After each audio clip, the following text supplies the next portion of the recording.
2011, well, actually 2009, a year later, Beau Biden gets the biggest child sex rapist case in America's history, which is so wild to me to say that out loud because it sounds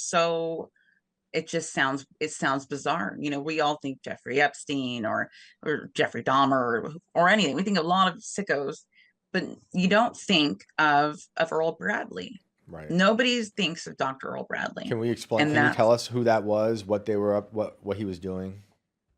it's a horrific case. Mm-hmm. It's a horrific case. He was a pediatrician for I think over 20 years in Delaware. He had this really, when you look at it, just because it's older too, it's a very creepy looking practice, but it was all catered towards children. He had a even like a Ferris wheel thing in his yard, and it was called By Baby or Bay Baby, because it was Mm. by the bay, Okay. and it was Ugh. painted up with lots of toys and very much like the Hansel and Gretel, the house of the witch. It was all the things kids wanted to touch and Mm-hmm. loved, and he was trusted for some reason, this man. And he had built, it was a two-story place, and underneath it he even had a back shed that they found video equipment wired up where he was abusing literally hundreds to possibly thousands of children. He had access to 7,000 kids Makes me in the sick. time.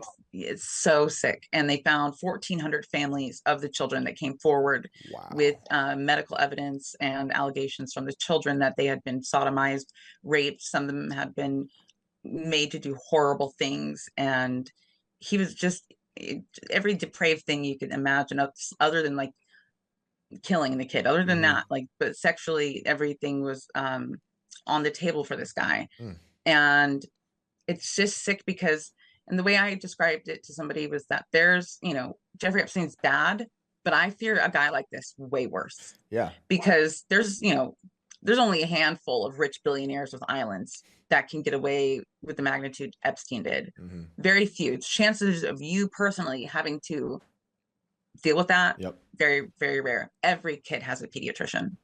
Right. That's terrifying to Yep. me. These So monsters, these monsters like that are unfortunately it's prevalent.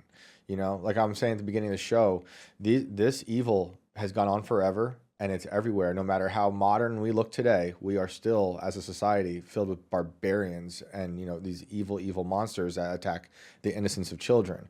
I did this story last year with Alex Rosen, who goes around catching predators, and that's when I legit saw these demons. They were demons. I saw a human mask falling away when we would catch these guys and be like, that's a straight up demon. And I had the same feeling that you're talking about now of like, yeah, Epstein is insane. And that is a crazy story. But these demons are in your neighborhood and they fly under the radar. And, the ones I was helping Alex catch, they were managing a Pizza Hut or like working at the mhm. Blockbuster or whatever. But what you're talking about is someone who is legit trusted with children and then operated for years and then taking advantage of that and destroying innocence.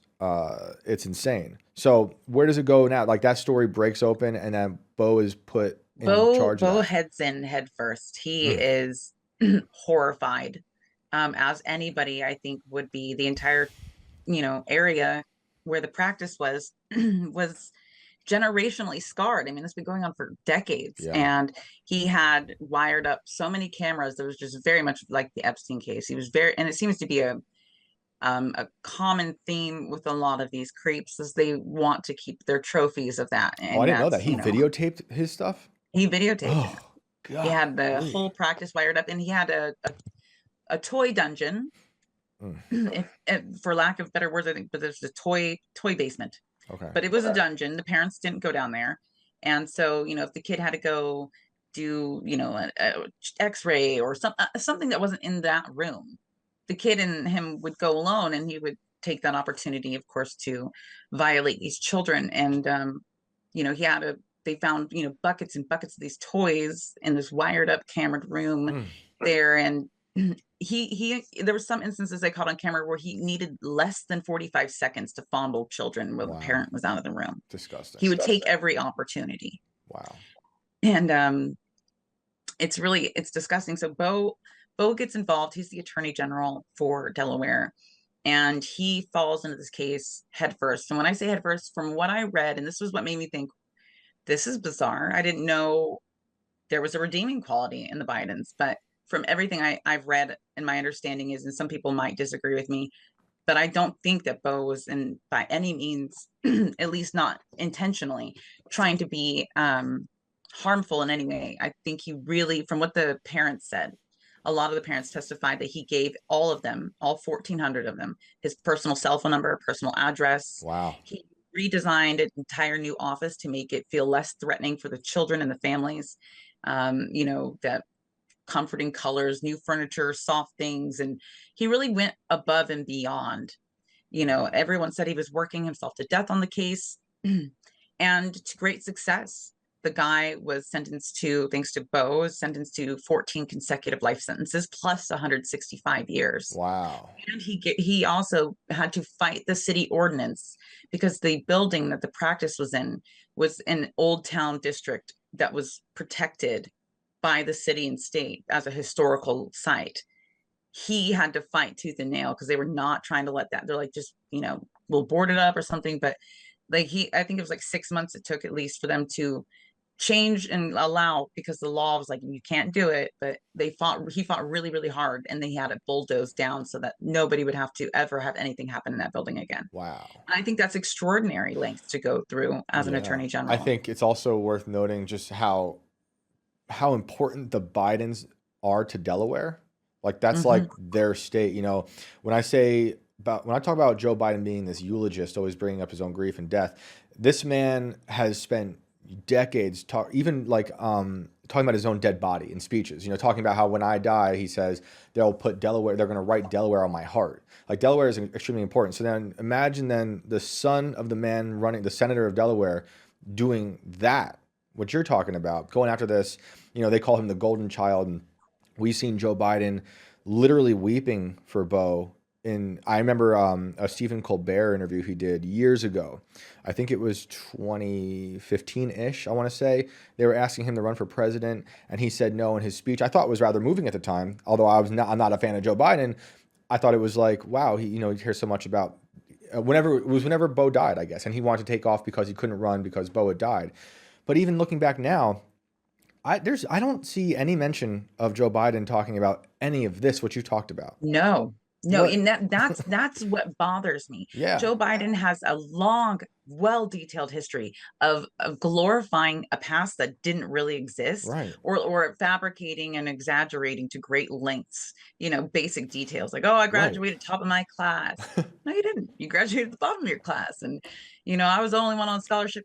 No, you weren't. And it's like all these lies, and they're really just hyperbolic statements that, that if somebody didn't fact check deeply, they might believe. Mm, He had so many degrees and graduated top of, that first off, getting that data is something very few researchers and stuff are actually going to go through the lengths to verify. mm.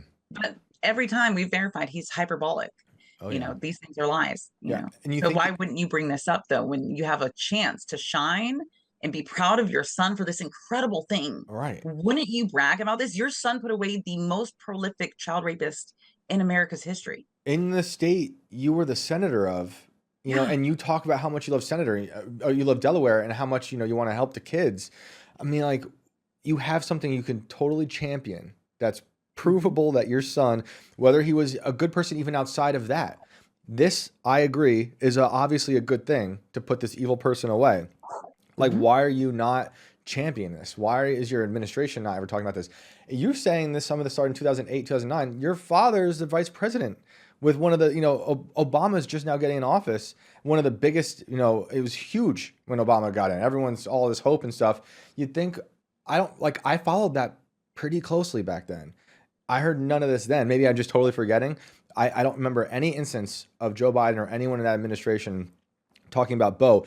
After I saw your video, I did look up like obituaries written by corporate press, Mm-hmm. and some of them would mention it, but briefly. And Very few, at yeah. the bottom of the article, I'm like, that would be one of the first things I talk about. Like, this guy putting away prolific, evil pedophile in the state of Delaware as Attorney General is like an epic, epic story.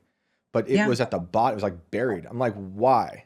That's what bothered me too. I'm glad you have a mind like that, because it's what doesn't get said is just so much, so sometimes often it's much more important. It's just like, we know the Bidens would use anything for a good PR, anything Yes. for good PR Mm, at all. And it's like, it's, you have a real struggle getting that out of Ashley and Hunter. mm.